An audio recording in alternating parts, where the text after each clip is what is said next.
what's going on for you today? How could I help? Basically, I have a couple questions about when to start studying for the LSAT, what would be good tools to start studying for it, and basically what to do to prepare for it. Because I'm finishing up my third year at community college and I'm transferring out this year. So I have about 2 years, 2.5 years before I graduate and then go to law school. So I don't know what would be the best like window of opportunity to do everything. Yeah, sure. So the first step is choosing an LSAT test date and Okay. deciding when you plan to apply in general. So I assume you're planning to apply in the fall to start the following fall.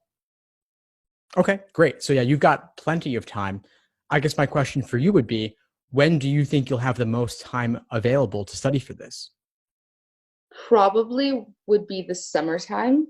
I'm very busy throughout the year with school and everything going on at the same time. And I want to say the summertime. I just need to make sure that I'm disciplined enough to like not go and have fun and make sure I'm studying for it. But Totally, totally.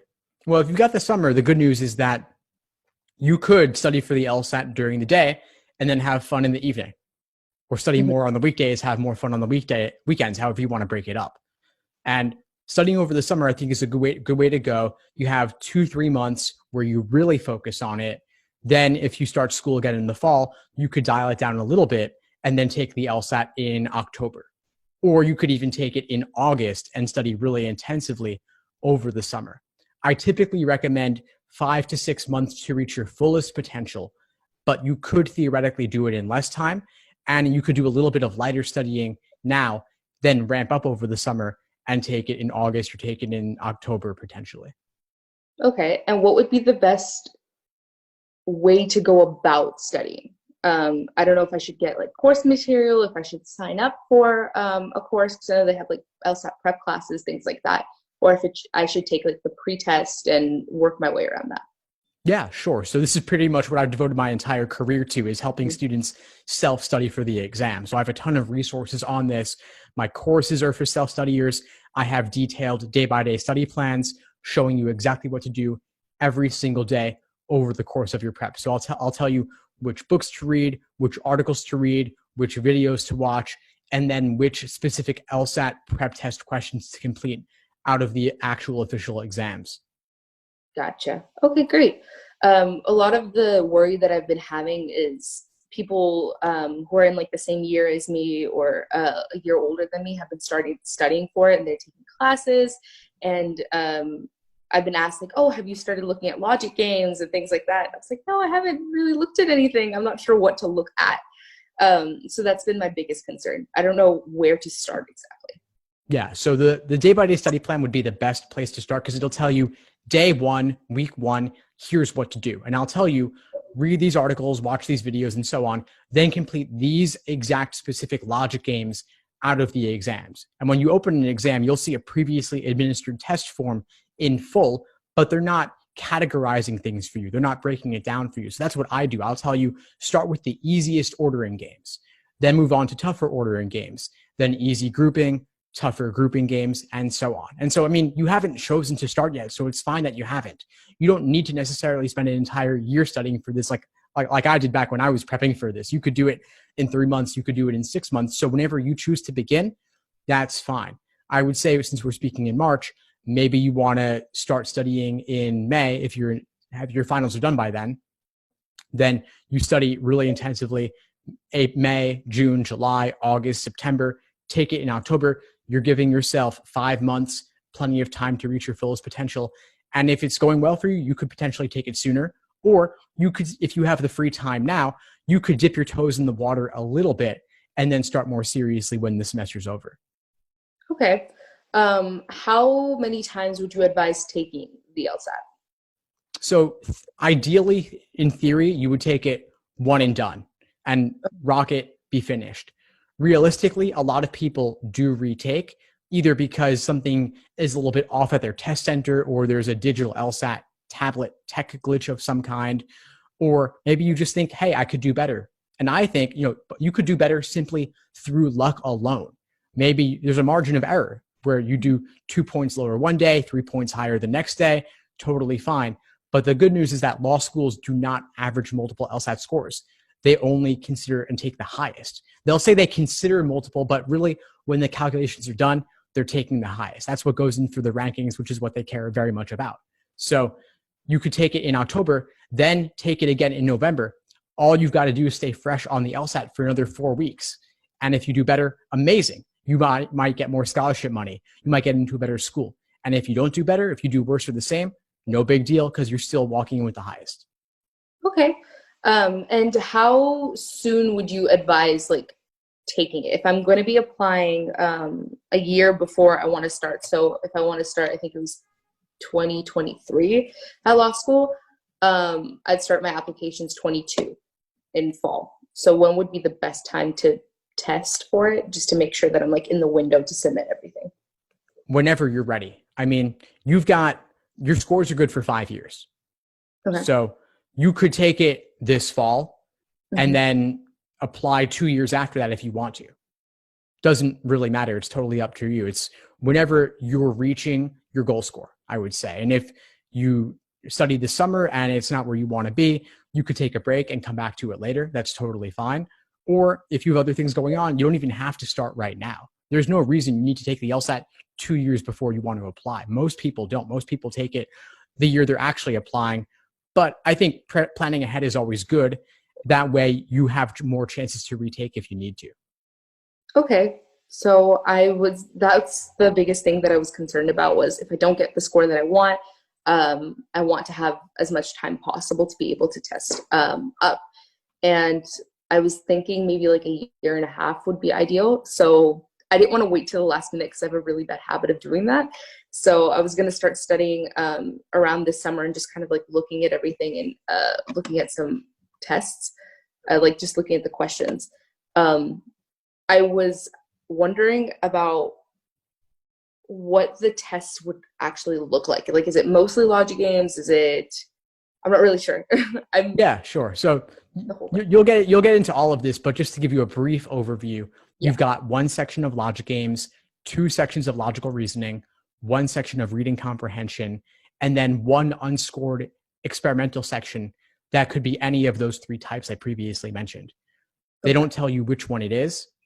It doesn't count towards your score, but they're using it to simply test out future questions. So you're sitting there for 5 35-minute timed sections, 4 of which count. And then that's the scored stuff. Then there's also the writing sample, which is no longer done at the test center. It's done online later. So you could do it later that day, later that week, a month later if you want, whatever. I wouldn't worry too much about that. But really, you're working on games, logical reasoning, and reading comprehension. Games are the puzzles, which of course that are most notorious. Then you have logical reasoning, which are short bite-sized arguments. Then reading comprehension is passages that look on the surface similar to what you might have seen on the SAT or the ACT, but they're more focused on arguments and the structure of the arguments rather than on the details or the substance. Okay. And would any classes, as far as like college classes go, how do I word this? Okay. So I've already taken like a few law classes because of the degree and the certificate that I've earned at my community college. Would the classes that I've taken there, like paralegal studies or things like that, help at all?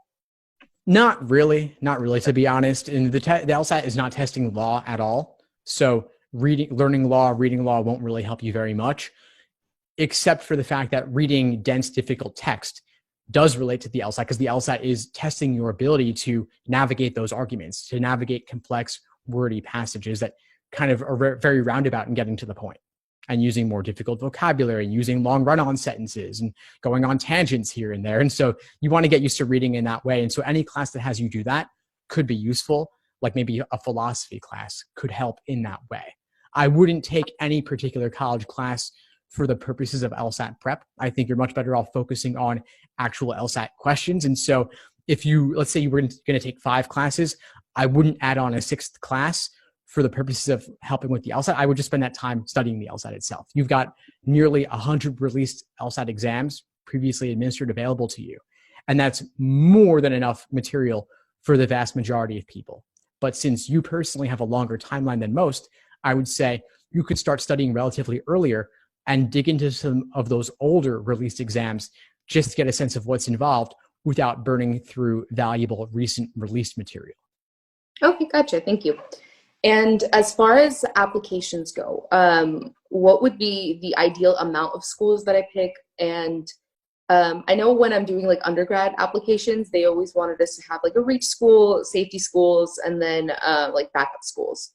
So what would be the best number to pick from in order to do all of that? Make sure that I'm like in a safe zone as far as my scores go. It's really up to you. I mean, there's not much downside to applying to a lot of schools except for maybe the occasional supplemental essay you have to deal with, or slight wording variations in the questions they ask related to things like character and fitness in particular.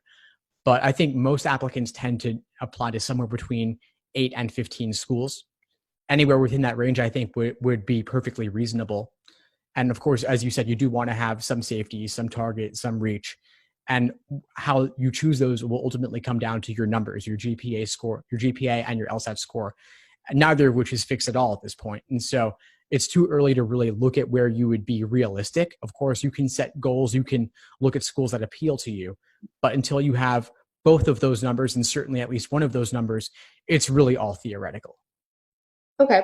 I already do have a goal school in mind. Now I'm like considering a couple backups that if that one doesn't work out, but that's the one that I want to work out. And I need a score of at least a 170 to fall into range because it's an Ivy League school.